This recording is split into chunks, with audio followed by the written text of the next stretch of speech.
Encore une autre journée de grisaille et depuis le 24 avril, imaginez depuis le 24 avril, on est rendu le 9 mai, le soleil ne s'est pas pointé le bout du nez. Au fond, on a eu quelques petites éclaircies, on ne peut même pas appeler ça une éclaircie, un peu de soleil à travers un voile. Et ça dure depuis le 24 avril. Moi, ce que je comprends pas, c'est les gars de mon âge qui ne voient pas ce qui se passe et qui trouvent ça normal. Et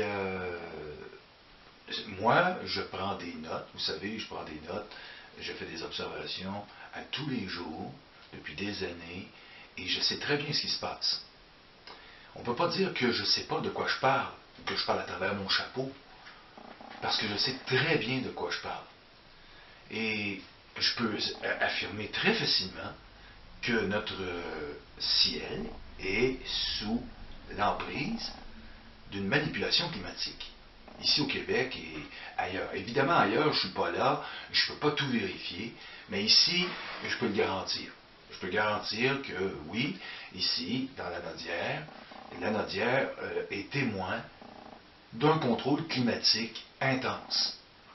Alors, les inondations, les dommages collatéraux, et peut-être même mort d'homme, parce que j'ai entendu dire qu'il y avait des gens, un père et un fils, je crois, qui avaient été, au fond, emportés par un torrent d'eau, et ça fait déjà des victimes de ces dommages collatéraux qui sont, au fond, mis sur le dos de la nature, parce que les gens de mon âge, les gars de mon âge, ne sont pas assez intelligents pour remarquer qu'il y a quelque chose qui cloche. Il me semble que dans le temps, il n'y avait pas de régularité dans le système climatique. On pouvait avoir 3 jours de soleil.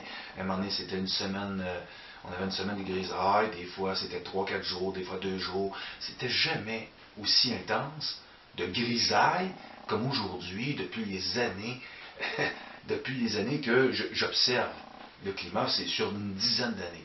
Et ça va en empirant. C'est un contrôle qui est très serré, au mailles serré. Un contrôle sophistiqué, puis aussi très subtil.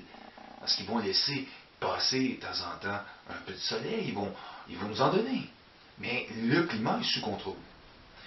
Et des gens qui se disent, mais comment ils peuvent faire pour contrôler le climat? Premièrement, je l'ai déjà expliqué, les nuages, ça ne se forme pas tout seul. Ça prend évidemment du noyautage. Ça prend des noyaux. Ça prend quelque chose pour que H2O peuvent s'y agglomérer. Vous savez, les nuages, c'est le contenant de l'eau, au fond. Vous avez le contenant au-dessus de votre tête.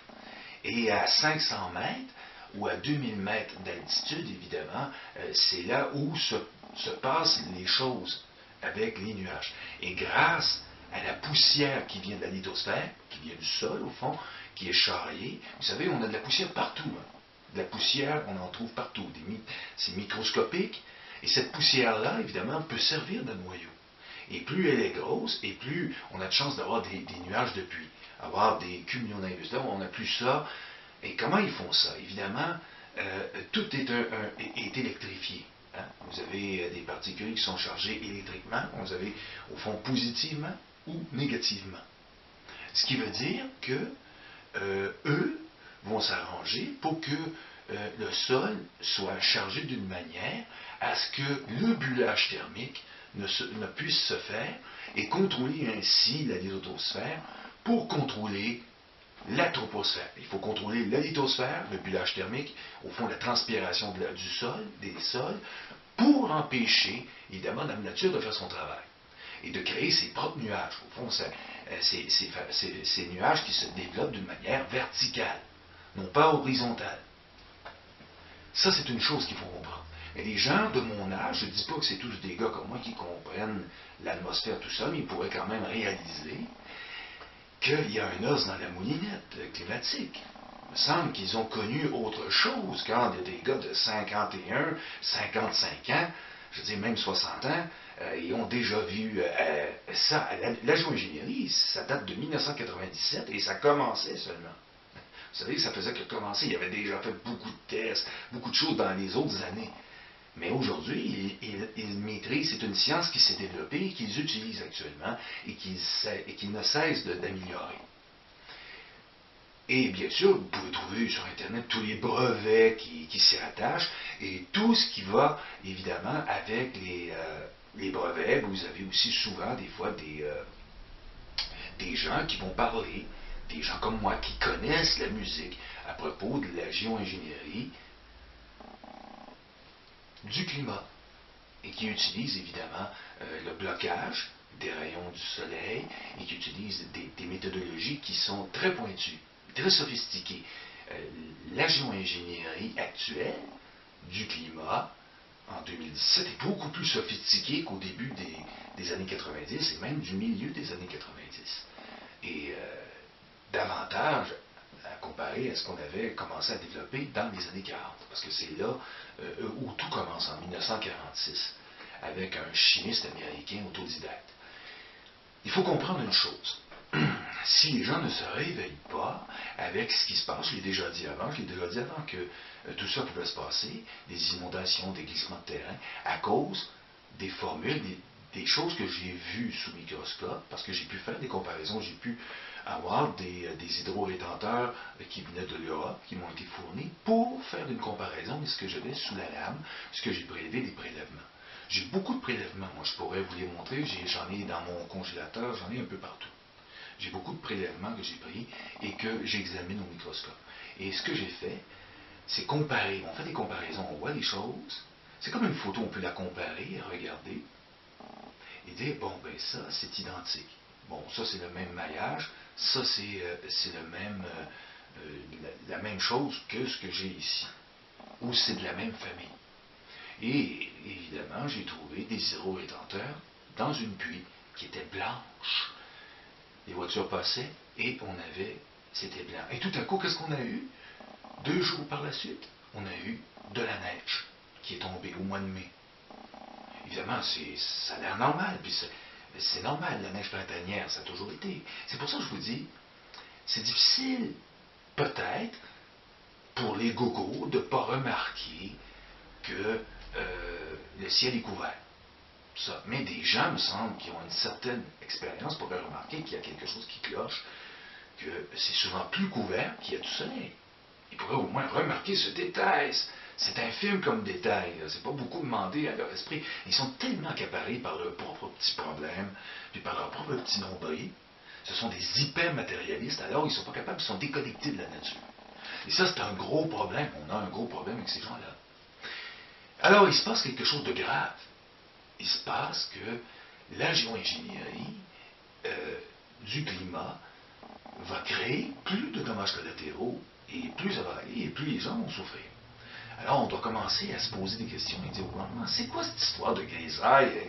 C'est quoi, on vit à Londres ici, on est en Angleterre? Parce qu'avant, rappelez-vous, on parle des gens de notre âge, on avait des choses, on faisait des comparaisons avec l'Angleterre, que c'était tout le temps du temps gris, tout ça, puis ils n'étaient pas chanceux.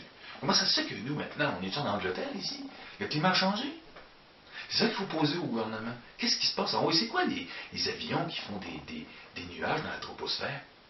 Comment ça se fait que la condensation se développe sans avoir besoin du noyau de départ? Parce que, pourquoi la condensation se dissipe? C'est parce qu'il n'y a pas d'agglomérant. Quand il n'y a pas d'agglomérant dans l'espace en question, ce n'est pas une question d'humidité, c'est une question d'agglomération. S'il y a développement, c'est parce qu'il y a quelque chose qui permet à l'eau de subsister et de se développer. Et qu'est-ce qui permet aussi de se répandre? C'est tout simplement le truc, c'est que les bulles sont utilisées juste au-dessus des moteurs, et les moteurs créent des vortex. C'est le sillage de l'avion qui va disséminer tout le noyautage nécessaire, et c'est pour ça qu'il va y avoir une expansion, vous allez voir le ciel se couvrir. C'est pas plus compliqué que ça, c'est le truc. Mais pour ça, on a besoin aussi d'une grosse antenne HARP pour contrôler, évidemment, le bullage thermique, le sol. Un coup que vous contrôlez le sol, et bien sûr, on peut utiliser le réseau électrique, comme les compteurs intelligents peuvent faire une très belle antenne dans tout le Québec. Et ça peut permettre aussi un meilleur contrôle. Parce que là, si vous avez des antennes un peu plus loin, pour essayer de contrôler une partie d'une région. Ça se fait toujours. Ça prend des grosses antennes très puissantes à micro-ondes, des gros terrains, puis il y a même des plateformes pétrolières transformées qui peuvent être aussi utilisées pour essayer justement de maintenir Dame Nature dans son village thermique pour contrôler le dessus de notre tête, le ciel. C'est pas plus compliqué que ça, au fond. C'est compliqué, oui, parce qu'il y a une science au niveau ionosphère qui a été étudiée, ça fait des années, ça a été étudié par les Russes. Les Russes ont leur propre programme de géoingénierie climatique et les Américains ont développé le leur. Et d'autres pays le font aussi, ils travaillent là-dessus, mais les plus développés, en tout cas à mes connaissances, ce sont les Russes et les Américains. Bon, c'est tout ce que je vais à dire là-dessus, pour vous dire qu'au fond, ce qui se passe, c'est pas seulement que Dame Nature. On est loin du compte. Si vous croyez que c'est seulement que Dame Nature, eh bien vous vous trompez. Vraiment énormément.